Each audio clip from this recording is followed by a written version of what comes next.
আসসালামু আলাইকুম। আমি অ্যাডভোকেট ইমরান নিয়মিত প্র্যাকটিস করছি ঢাকা জজ কোর্টে।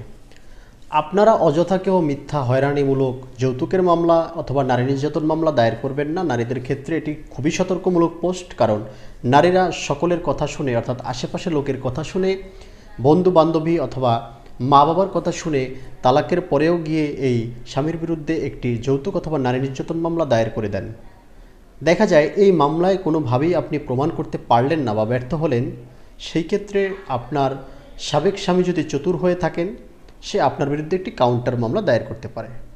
তাতে করে এই মামলার যারা সাক্ষী রয়েছেন এবং আপনি মামলার বাদী, আপনার এই কাউন্টার মামলার ফলে আপনার ক্ষতিপূরণ এবং শাস্তি হতে পারে, যেটা আপনার জন্য ভয়াবহ হতে পারে। নারী হিসাবে এটি একটি কষ্টসাধ্য এবং সম্মানহানিকর বিষয়। সেই জন্য মিথ্যা মামলা থেকে পরিত্রাণ করুন, নিজেকে সরিয়ে নিয়ে আসুন। অন্যকে হয়রানি করতে গিয়ে নিজে হয়রানির শিকার থেকে বাঁচুন।